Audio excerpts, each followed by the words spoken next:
We live in an age of progress. The Human Development Index, income, and education all rising, signs that humanity is moving forward. But here's the twist. As countries grow richer and more developed, as prosperity grows, and as development brings comfort, so can pain and pressure. It connects us, yet makes us feel more alone. So we begin to wonder, what if development has a darker side? So hello, in this video, we uncover the hidden cost of development and why understanding this gap might be the key to a healthier and more balanced future. So here's this chart.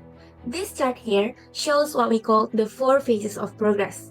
Each country here falls into one of 4 patterns based on its Human Development Index and suicide rate.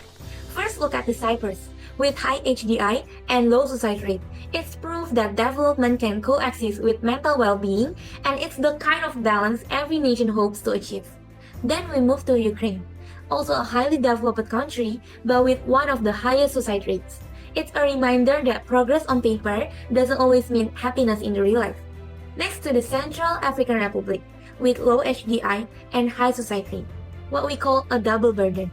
When daily life is already a struggle, emotional distress often becomes one added weight.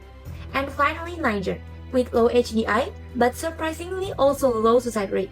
In short, these 4 countries show us that progress isn't one story, and it's many. When we map these patterns globally, a mosaic of contradiction patterns appear. Wealthy nations struggle with invisible pain, mostly in dark red, while poorer ones often find strength in togetherness.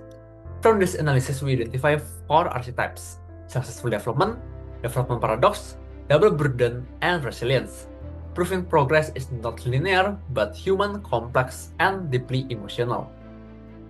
Over the past 5 years, the world has moved forward, well, at least on paper. Every continent shows a steady climb in the Human Development Index. Lines of progress are clean and upward. But hey, let's look closer. Another line reverses the move. The suicide rate, well, as the eye rises, this line stays mostly flat.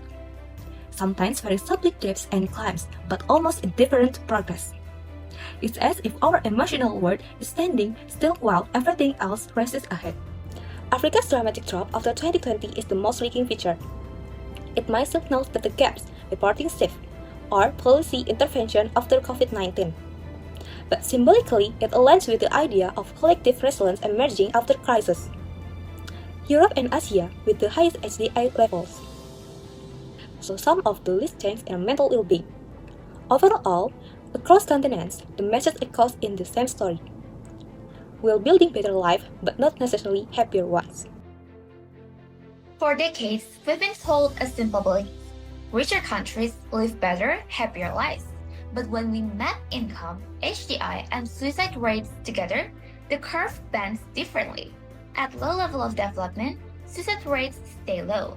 But as HDI rises, the line bends upwards. It's not that development makes life worse, it makes it more complex. Our quadratic model analysis even revealed that there is a tipping point around HDI 0.55, where the curve flips. Below this point, development clearly improves life. Above it, progress demands more than it gives. The higher we climb, the more mental strain begins to emerge. The model, built using quadratic fitting, highlights that beyond material security, well-being depends on social and psychological balance, factors that data can hint at but never fully capture. Lastly, here's more details and complex analysis that leads to conclusion that in the end, this isn't just about numbers or nations or charts. It's about what it means to be human in an age of development. We have mastered how to build, but forgotten how to breathe. We measure life in growth, but rarely in grace. The paradox of progress reminds us that true development is not how fast we grow, but how well we live while growing. Because progress means nothing if we lose the people it was meant to serve.